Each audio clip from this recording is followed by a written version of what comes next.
It's pull tech time. Came home from Florida. Had these 2 boxes waiting for me.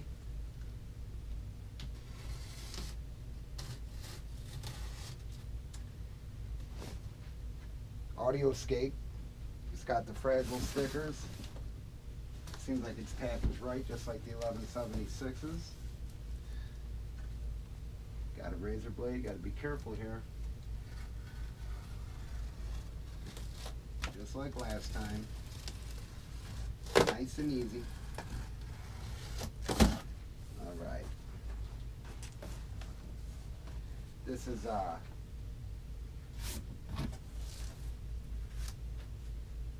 ooh, what do we got here? What do we got here? Awesome, awesome, awesome. Very cool. Audioscape EQP-A. Nice laminated, just like the ones I got back here.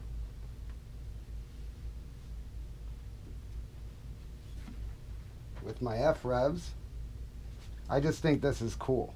I mean, goes through the features, specifications, controls. It's done right. More koozies and stickers, which I enjoy. Okay. Let's give it a feel. Ooh. Yeah. Oh yeah.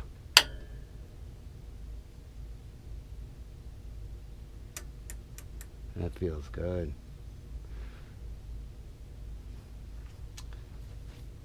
Not too heavy, but not too light.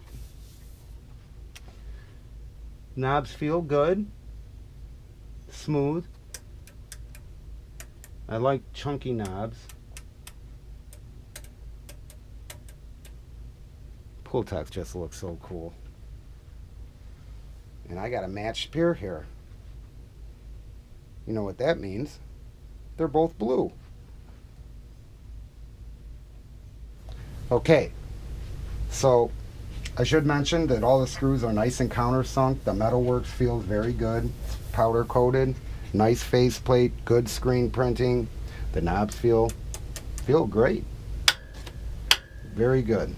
Jewel light, real cool. These are the alpha potentiometers and rotary switches. Okay, so I'm opening this up for the first time with you guys. Very carefully, and every screw is lined up exactly how I took them out. They'll go in the same way. You got a nice vented top. There are tubes in here. Let me see. Could you guys see in there a little bit? Let me get you over it. All right. Now, you see these light bulbs right here? These are tubes. And when you get tube gear shipped to you, you should open it up and make sure that it didn't get bumped and come out of the sockets at all. These did not. These are in there nice and tight. And I see a bunch of old school, beautiful Allen Bradley resistors. You have Carnhill. And it says on here that that is exacting replica, Carnhill, replica of the Peerless that was in the original, the Peerless transformer that was in the original Pultec. That's very cool. And then there's 3 transformers and 3 tubes. There's 2 transformers that say Audioscape on there. I'm not sure. I think those might be SynMag. Let me see if I can see that on here. Transformer balance.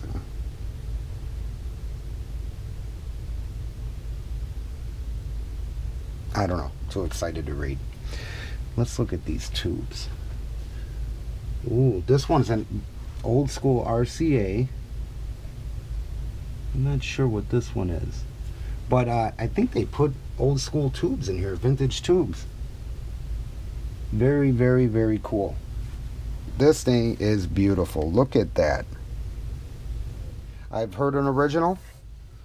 a few times, not many times, but I got a friend that has one, and we did a shootout with I forget the name of the clone against an original EQP-A or I forget the name of the clone, but it was a DIY clone, and it sounded good. I mean, after we heard them side by side, I don't think an original is worth what they're asking. That's just me personally. Uh, as long as it does that thing, I cannot wait to hear this. I got to go through the other one just to make sure the tubes are good. I'm happy. I love it. And the reason why I went for these is because when I got the Audioscape 1176 F-Rev, now I'm very familiar with those. I've used those a ton of times in studios. And they sound so good. When I'm using them, it reminds me of me being in other studios. Like, I don't even think about it. They're just do what I expect to hear. Like, it's not even a thought. It just does it. And I love them. I love the F-Revs I got. And I like this company. And I'm not a big clone guy. I like all my preamps and everything. It's all real deal and vintage needs and APIs and Kelrex and Telefunkins, because I'm not a big clone guy. But I rather have this if it does the job, which I haven't heard it yet. But I have some faith in this company after those F-Revs for this price than an original for the price they're asking any day of the week, especially after having those F-Revs for a month. Okay, now we're going to hear some direct audio feeds with and without the processing. So how it was tracked, and then with the compressor and the Pultec. So it sort of shows you where it starts and where it could end at if you dialed it in that way. So first we're going to start with the kick drum. There's going to be nothing on it. And this is it here. This is the raw kick drum.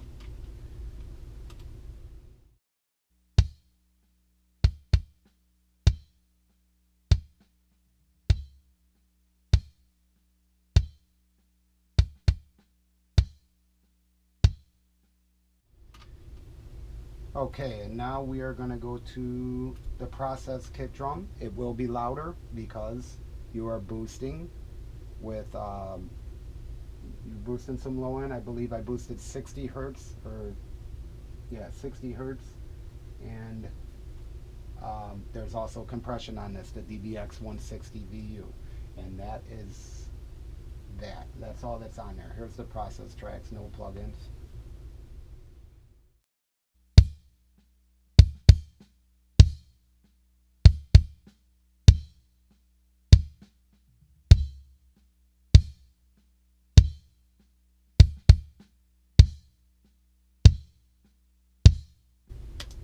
Okay, now that is a big difference.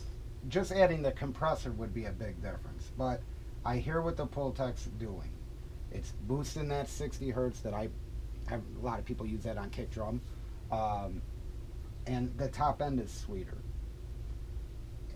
and it fills it out. It just sounds, it sounds more rich. It's a richer sound. So that's the kick drum. Let's go to bass.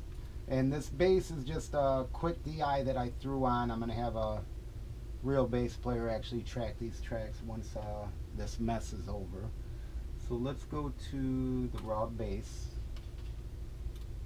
And here is the raw bass line, direct feed for you.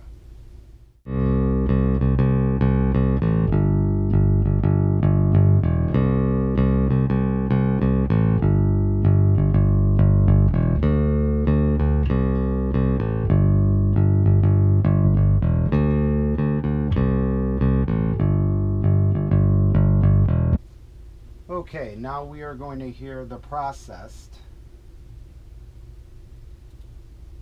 bass line. That last one, it actually sounded pretty good for just a DI bass, and I remember I just DI'd straight into my Neve 1066. That's all that was. So here is the processed with the 1176 F-Rev and the Pultec together track.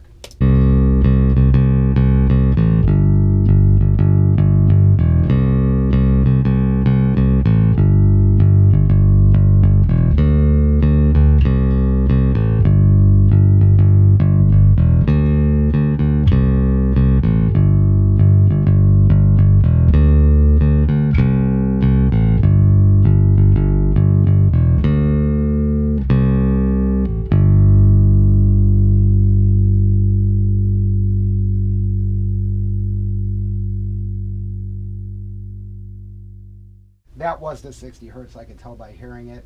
And richer, again, richer and fuller. That's the common things with these Pultecs.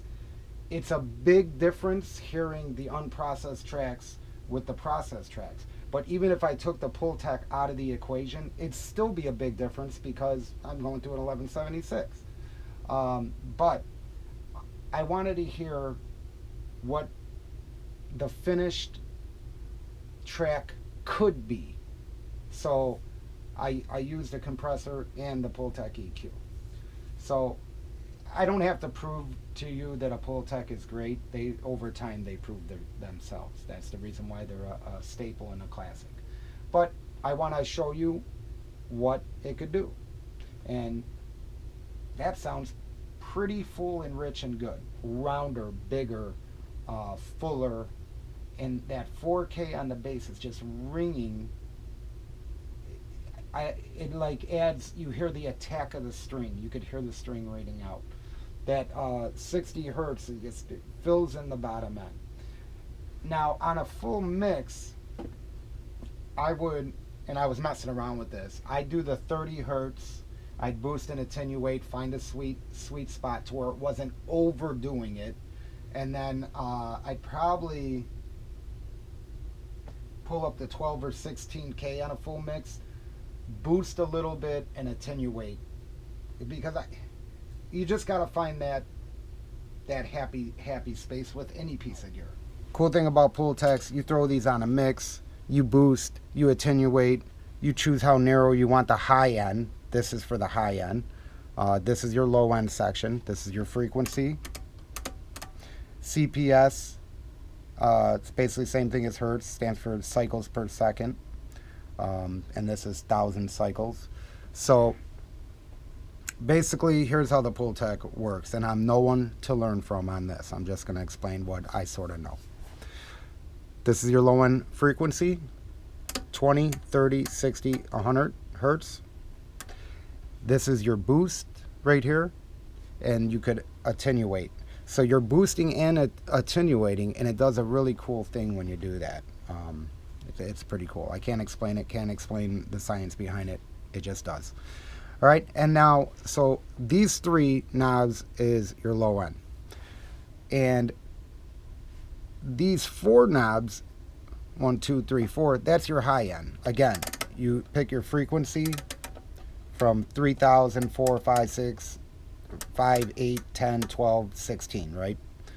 16 is a really sweet high end. All right, so say I put it on 16, and then you boost it. So you're boosting that frequency, and then you're attenuating that frequency at the same time. And it does a cool thing. Or you could just boost it.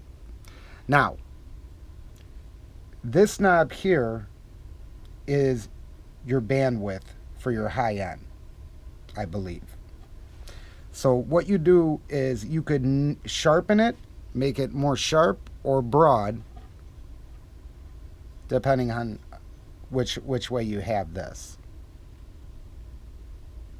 All right, and then this is your high shelf attenuation selector. So you got 5, 10, 20.